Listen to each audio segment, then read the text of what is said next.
Hello friends, मैं हिमांशु नंदवानी आ गया हूँ आपके लिए एक और वीडियो लेकर इकोनॉमिक्स के ऊपर, जिसका टॉपिक है factors affecting price elasticity of demand. देखिए, पिछले वीडियो में हमने समझा था इलास्टिसिटी ऑफ डिमांड क्या होती है। That is proportionate change in demand of a commodity due to proportionate change in price of the commodity, जिसमें हमने समझा था परफेक्ट इलास्टिक डिमांड क्या होता है, परफेक्ट इन इलास्टिसिटी क्या होती है, रिलेटिवली इलास्टिक क्या होता है, रिलेटिवली इन इलास्टिक क्या होता है, इलास्टिसिटी इक्वल्स टू 1 या यूनिटी क्या होती है। ये सारी चीजें हमने पिछले वीडियो में समझी थी। अगर आपने वो वीडियो नहीं देखा तो आप प्लेलिस्ट सेक्शन में जाके आप वो वीडियो देख सकते हैं। लेकिन इस वीडियो में हम लोग समझेंगे कि कौन कौन से फैक्टर्स होते हैं जो असर डालते हैं इलास्टिसिटी ऑफ डिमांड के ऊपर। तो चलिए आज का वीडियो स्टार्ट करते हैं। लेकिन स्टार्ट करने से पहले एक बार मैं आपको याद दिला दूं कि अगर आपने मेरे चैनल को सब्सक्राइब नहीं किया तो प्लीज सब्सक्राइब जरूर कर दीजिएगा और अपने फ्रेंड्स के साथ जरूर शेयर करिएगा, ताकि ज़्यादा से ज़्यादा स्टूडेंट्स फ्री में एजुकेशन का लाभ ले सके यूट्यूब के माध्यम से। मेरा टारगेट है क्वालिटी एजुकेशन को फ्री कर देना इंडिया में। तो चलिए आज का वीडियो स्टार्ट करते हैं। Factors affecting elasticity of demand. देखिए, बहुत सारे फैक्टर्स होते हैं जो अफेक्ट करते हैं इलास्टिसिटी ऑफ डिमांड को। उनमें से कुछ फैक्टर्स को आज हम लोग इस वीडियो में समझेंगे। सबसे पहला फैक्टर होता है वो है nature of commodity. What do mean by nature of commodity? देखिए, किस टाइप का कमोडिटी है या उसका नेचर क्या है, उसकी वजह से भी उसकी इलास्टिसिटी ऑफ डिमांड पर असर पड़ता है। जैसे कुछ प्रोडक्ट्स होते हैं जो नेसेसिटी आइटम्स होती है, जैसे सॉल्ट हो गया, एडिबल ऑयल हो गया, खाना बनाने का सामान जैसे वेजिटेबल्स हो गए या फिर फ्रूट्स हो गए। ये सारी चीज़ें ऐसी होती है जिनके प्राइस की वजह से उनके ऊपर खास डिमांड पर असर नहीं पड़ता, क्योंकि ये नेसेसिटी आइटम्स है। दैट इज, अगर थोड़ी सी महंगी हो भी गई तो ऐसा नहीं है कि उसकी डिमांड कम हो जाएगी या खत्म हो जाएगी। क्यों? क्योंकि ये नेसेसिटी आइटम्स में आती है, तो इसलिए इनकी जो डिमांड होती है वो लेस इलास्टिक होती है। लेकिन ऐसे प्रोडक्ट्स जो लग्जरी आइटम्स में आते हैं, जो नेसेसिटी आइटम नहीं है, लग्जरी में आते हैं, तो उनकी प्राइस में थोड़ा चेंज आएगा तो उनकी डिमांड पे ज़्यादा असर पड़ता है, क्योंकि वो नेसेसिटी नहीं है, उनके बिना भी काम चल जाएगा। तो वो ज़्यादा इलास्टिक होते हैं क्योंकि उनकी डिमांड में ज़्यादा चेंज आता है प्राइस की वजह से, क्योंकि उनके बिना भी काम चल जाता है। तो वो लिखा हुआ भी है, देखिए ध्यान से, demand for necessities is generally less elastic. ऐसे गुड जो नेसेसिटीज में आते हैं उनकी डिमांड क्या होती है? लेस इलास्टिक होती है, क्योंकि वो नेसेसिटीज हैं। एग्जाम्पल भी दिया हुआ है, फूड ग्रेन्स हो गए, एडिबल ऑयल हो गया, शुगर हो गया, सॉल्ट हो गया। इन सब की जो डिमांड होती है वो वैसी रहती है, प्राइस में थोड़ा बहुत चेंज आ भी जाए तो भी, तो इसलिए उसको लेस इलास्टिक कहा गया है। जबकि demand for articles of comforts and luxury is more elastic. लेकिन ऐसी चीजें जो नेसेसिटी नहीं है, लग्जरी में आती है, कंफर्ट की चीजें आती हैं, जिनके बिना भी काम चल जाता है, तो उनकी जो डिमांड होती है वो ज्यादा इलास्टिक होती है। ज्यादा इलास्टिक का मतलब ज्यादा चेंज आएगा उनकी डिमांड में प्राइस के चेंज होने की वजह से। सिंपल। सेकेंड होता है अवेलेबिलिटी ऑफ सब्सटीट्यूट। देखिए, जितने सब्सटीट्यूट ज्यादा हैं उनकी डिमांड पे ज्यादा असर पड़ेगा। फॉर एग्जाम्पल, चाय और कॉफी दोनों सब्सटीट्यूट्स हैं, तो अगर चाय की प्राइस में बहुत ज़्यादा चेंज आ गया है या बहुत महंगी हो गई है तो कॉफ़ी की डिमांड ज़्यादा इंक्रीज हो जाएगी। क्यों? क्योंकि कॉफ़ी रिलेटिवली सस्ती लगेगी एज कम्पेयर टू चाय, क्योंकि चाय अब बहुत ज़्यादा महंगी हो गई है। तो जितने ज़्यादा सब्सटीट्यूट्स अवेलेबल होंगे उतनी डिमांड इलास्टिसिटी भी ज़्यादा होगी। इलास्टिसिटी का मतलब है ज़्यादा चेंज आएगा, तो वो लिखा भी है। The demand for those products whose substitutes are easily available is generally more elastic. जितने ज्यादा सब्सटीट्यूट्स अवेलेबल होंगे उन प्रोडक्ट्स की डिमांड इलास्टिसिटी भी ज्यादा होगी, दैट इज वो ज्यादा इलास्टिक होंगे। और जहां पे सब्सटीट्यूट्स अवेलेबल नहीं है, इसका मतलब इसका कोई सब्सटीट्यूट नहीं है, तो उसकी प्राइस में ज्यादा चेंज आ भी जाए तो भी डिमांड पर असर नहीं पड़ेगा, इसलिए उसको लेस इलास्टिक कहा गया है। तो इजी भाषा में बोलो तो अगर सब्सटीट्यूट ज्यादा है तो इलास्टिसिटी ऑफ डिमांड भी ज्यादा है, दैट इज मोर इलास्टिक है। अगर सब्सटीट्यूट्स नहीं है या कम अवेलेबल है तो इलास्टिसिटी डिमांड भी नहीं है, दैट इज नॉट इलास्टिक है। Third, variety of use of commodity. कितने ज्यादा यूज हैं? अगर ज्यादा यूज हैं तो उसकी इलास्टिसिटी भी ज्यादा होगी। जैसे मैं एकदम इजी एग्जांपल देता हूँ, इलेक्ट्रिसिटी। इलेक्ट्रिसिटी से सिर्फ ऐसा नहीं कि सिर्फ पंखा चलेगा, पंखा भी चलेगा, लाइट भी चलेगी, एसी भी चलेगा, पंप भी चलेगा, हर एक चीज इलेक्ट्रिसिटी से चलती है। तो अगर इलेक्ट्रिसिटी की प्राइस सस्ती हो जाए, मतलब इलेक्ट्रिसिटी अगर सस्ती हो जाए तो ज्यादा से ज्यादा लोग इलेक्ट्रिसिटी का यूज ज्यादा कर देंगे, तो उसकी डिमांड ज्यादा हो जाएगी। क्यों? क्योंकि उसके यूज बहुत ज्यादा है। तो ऐसे प्रोडक्ट्स जिसके यूजेस ज्यादा होते हैं वो ज्यादा इलास्टिक होते हैं, उनकी डिमांड पे ज्यादा असर पड़ता है। तो वो लिखा भी है, इफ अ कमोडिटी और सर्विस हैज सेवरल यूज, ऐसे कमोडिटी जिसकी यूज ज्यादा है, the demand tends to be more elastic, तो उसकी डिमांड भी ज्यादा इलास्टिक होती है। एग्जाम्पल मैंने आपको दिया वो आप लिख सकते हैं, ये यहाँ पे लिखा भी वही है। फोर्थ आता है पोस्टपोनमेंट का मतलब होता है ऐसी चीजें जिनको हम लोग बाद में भी खरीद सकते हैं। देखिए, जो चीज हम लोग बाद में भी खरीद सकते हैं, इसका मतलब क्या है कि वो नेसेसिटी नहीं है, वो लग्जरी हो गई। तो इसका मतलब उसकी रिक्वायरमेंट इमीडिएट नहीं है, थोड़े दिन बाद लेंगे तो भी चलेगा। आपने सुना होगा बर्थडे पे लेंगे, ये चीज मैं बर्थडे पे लूंगा, तो इसका मतलब बर्थडे जब तक नहीं आता तब तक भी मेरा काम चल रहा है। तो वो कैसी हो गई? एक तरह से लग्जरी आइटम हो गई। और लग्जरी आइटम हमने ऑलरेडी समझा हुआ है, उसकी डिमांड ज्यादा इलास्टिक होती है। क्यों?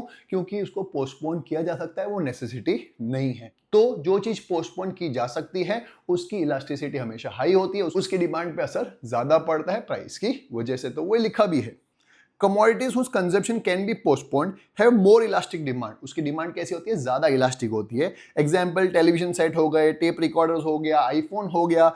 On the other hand those commodity whose consumption cannot be postponed, जिसको हम लोग पोस्टपोन नहीं कर सकते, have not to be purchased immediately, have less elastic demand। तो उनकी डिमांड कैसी होती है? लेस इलास्टिक होती है, क्योंकि वो तो एक तरह से नेसेसिटी हो गई। नेसेसिटी हो गई तो चाहे प्राइस बढ़े चाहे कम हो, हमको खरीदना ही पड़ेगा। खरीदना ही पड़ता है इसलिए उसकी इलास्टिसिटी कम होती है, क्योंकि उसकी डिमांड पे ज्यादा असर पड़ता नहीं है। प्राइस बढ़े या कम हो, इसलिए लेस इलास्टिक कहा गया है। Simple. Fifth, influence of habits. देखिए, हैबिट की वजह से भी डिमांड पे असर पड़ता है। तो अगर जो चीज आपकी हैबिट का पार्ट है, फॉर एग्जांपल कई लोगों को स्मोकिंग की हैबिट होती है, जो चेन स्मोकर्स होते हैं, तो अगर चेन स्मोकर हैं तो सिगरेट के प्राइसेस बढ़ जाए चाहे कम हो जाए उनको कोई फर्क नहीं पड़ता, क्योंकि उनको हैबिट है कि वो स्मोक करेंगे ही करेंगे। तो इसका मतलब उनकी डिमांड पे कोई खास असर पड़ता नहीं है, चाहे प्राइस बढ़े चाहे कम हो, वो सिगरेट खरीदने वाले ही हैं नालायक लोग। तो इसका मतलब क्या हुआ? वो क्या हो गया? लेस इलास्टिक हो गया। क्यों? क्योंकि उसकी डिमांड पे असर पड़ने वाला नहीं है, चाहे प्राइस बढ़े चाहे प्राइस कम हो, वो तो फूकने वाले ही हैं, वो तो बीमार पड़ने वाले ही हैं, तो भी नालायक लोग पिएंगे ही पिएंगे सिगरेट। तो इसका मतलब क्या हुआ? ऐसी चीजें जो हमारे हैबिट्स का पार्ट बन चुका है, उनकी डिमांड हमेशा लेस इलास्टिक होती है, क्योंकि वो तो प्राइस की वजह से चेंज नहीं होने वाला उनका डिमांड, वो तो उतने का उतना रहने वाला ही है। तो वो लिखा भी है, there are certain goods which consumption has to become a part of habit, like use of tobacco, pan, alcohol, etc. Since the consumer have formed a habit, the demand for such goods tends to be inelastic or less elastic। इसलिए उनकी demand क्या होती है? Less elastic होती है, क्योंकि उसके demand पर असर पड़ता नहीं है, इवन दो प्राइस बढ़ेगा तो भी। Sixth, proportion of income spend on commodity, कि कितना परसेंटेज आप खर्च करते हो उस पर्टिकुलर कमोडिटी के ऊपर, उसकी वजह से भी उसकी डिमांड पे असर पड़ता है। Those goods and commodities on which a consumer spends a very small part of his total income have less elasticity। Example हो गया salt, matchbox, thread and needles etcetera. तो ये सारी चीजें नेसेसिटी हैं, लेकिन इनकी प्राइस की वजह से उनके डिमांड पर असर नहीं पड़ेगा, इसलिए उसको लेस इलास्टिक कहा गया है, क्योंकि ये तो नेसेसिटी आइटम्स में आ जाती है। फूड ग्रेन्स हो गए, हमारे डेली जो कंजम्पशन होता है खाने पीने का, वो हो गया, या फिर एग्जाम्पल दिया है सॉल्ट हो गया, मैच बॉक्स हो गया। तो ये सब चीज के प्राइस में थोड़ा बहुत असर पड़ता भी है, तो भी उसकी डिमांड पर असर पड़ता नहीं है। Seventh, range of prices. देखिए, रेंज ऑफ प्राइसेस की वजह से भी इलास्टिसिटी और डिमांड पे असर पड़ता है। तो वो लिखा है, the demand for very low price goods and very high price goods tend to be inelastic और लेस इलास्टिक। देखिए, जरूरत से ज्यादा सस्ती चीजें और जरूरत से ज्यादा महंगी चीजें जनरली लेस इलास्टिक होती है। एग्जाम्पल दिया हुआ है, वो है मैच बॉक्स। देखिए, मैच बॉक्स 1 रुपए का आता है, वो ₹1.25 का भी हो जाए या 2 रुपए का भी हो जाए, तो परसेंटेज वाइज देखें तो उसका प्राइस डबल हो गया। लेकिन क्या उसके प्राइस डबल होने की वजह से उसकी डिमांड पर असर पड़ेगा? नहीं, क्योंकि मैच बॉक्स तो मैच बॉक्स ही रहने वाला, वो तो हम लोग खरीदेंगे। तो इसका मतलब ऐसी चीजें जो जरूरत से ज्यादा सस्ती मिलती है या जरूरत से ज्यादा बहुत महंगी मिलती है, उनकी डिमांड जो होती है वो लेस इलास्टिक होती है। इन द सेम वे, बहुत लग्जूरियस आइटम है, 10 करोड़ रुपए की चीज है, लेकिन जो 10 करोड़ रुपए खर्च कर सकता है उस चीज के लिए, वो 12 करोड़ भी खर्च कर सकता है। उसके लिए 10 करोड़ और 12 करोड़ में कुछ खास फर्क नहीं है। तो अगर प्राइस 10 करोड़ से 12 करोड़ भी हो जाता है तो भी वो उसकी डिमांड वैसी ही रहने वाली है, उसकी डिमांड पे कुछ खास असर नहीं पड़ने वाला, क्योंकि पहले भी उसकी डिमांड कम थी, अभी भी कम ही रहेगी। पहले भी कुछ लोग ही उसको खरीद सकते थे, अब भी कुछ लोग ही उसको खरीद सकते हैं। तो जरूरत से ज्यादा महंगा भी हो जाए तो भी उसकी डिमांड पे कुछ खास असर पड़ता नहीं है। तो रेंज ऑफ प्राइस की वजह से भी इलास्टिसिटी पे असर पड़ता है। तो जनरली जो बहुत सस्ती चीज होती है या बहुत महंगी चीज होती है, उसकी इलास्टिसिटी कैसी रहती है? Less elastic, that is relatively less elastic या इनइलास्टिक होता है। एथ, income groups. Elasticity demand is also related with the different income groups of the society. For example, it may be that demand of a product which is elastic for one income group may prove be inelastic for another group. ऐसा भी हो सकता है कि एक product की demand elastic है किसी इनकम ग्रुप ऑफ पीपल के लिए, लेकिन वही प्रोडक्ट की डिमांड इनइलास्टिक हो जाती है किसी और के लिए। जैसे कि मैंने पिछले एग्जाम्पल में बताया था कि कुछ चीजें होती है जो कुछ लोगों के लिए नेसेसिटी होती है, वही चीज कुछ लोगों के लिए क्या बन जाती है, लग्जरी बन जाती है। तो डिपेंड करता है कि वो प्रोडक्ट किसी इनकम ग्रुप ऑफ पीपल के लिए नेसेसिटी है, किसी के लिए लग्जरी है। तो नेसेसिटी है तो अलग इलास्टिसिटी होगी, लग्जरी है तो अलग इलास्टिसिटी होगी। तो इनकम ग्रुप क्या है वो भी डिपेंड करता है। जैसे बहुत सारी कार्स होती है जो इंडिया में लग्जरी कार्स होती है और वही दुबई में वही कार टैक्सी बन जाती है। तो यहां पे इसकी इलास्टिसिटी एज लग्जरी है, वहां पे एज नेसेसिटी है, तो उस पर भी डिमांड पे असर पड़ेगा ही पड़ेगा।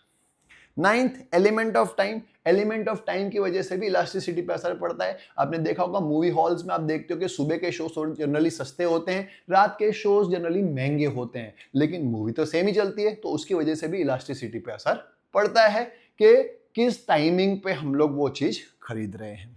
तो वही लिखा है, generally demand for certain product is less elastic in short period. Short period में उसकी इलास्टिसिटी कम होती है, लॉन्ग पीरियड में वो बढ़ जाती है। और लास्ट में pattern of income distribution. Generally जिस देश में मोर इक्वल डिस्ट्रीब्यूशन ऑफ इनकम होती है, मतलब इनकम डिस्ट्रीब्यूशन इक्वल है, तो इलास्टिसिटी भी ज्यादा होगी। तो वो लिखा है the more elastic is likely to be demand for the most of the commodity. लेकिन ऐसा देश जहां पे इक्विटेबल डिस्ट्रीब्यूशन ऑफ इनकम नहीं है, तो वो लिखा है जहां पे अनइक्वल डिस्ट्रीब्यूशन ऑफ इनकम है वहां पे demand tends to be inelastic, वहां पे इनइलास्टिसिटी ज्यादा होगी या लेस इलास्टिक डिमांड होगी। सिंपल है। मुझे उम्मीद है आपको समझ में आए होंगे 10 के 10 पॉइंट्स। मैंने बहुत डिटेल में समझाए हैं और अगर आपने पूरा वीडियो देखा है तो मेरे को लगता है कि आपको अच्छे से समझ में आ गया होगा। अगर आपको मेरे वीडियोस अच्छे लग रहे हैं तो प्लीज अपने फ्रेंड्स के साथ जरूर शेयर करिएगा ताकि वो लोग भी अच्छे से पढ़ सके। अगर आप चैनल सब्सक्राइब नहीं किया तो सब्सक्राइब कर दीजिएगा। मुझ जैसे क्रिएटर्स के लिए बहुत जरूरी है कि मेरे जो व्यूअर्स हैं वो चैनल को सब्सक्राइब भी करें। मिलते हैं नेक्स्ट वीडियो में।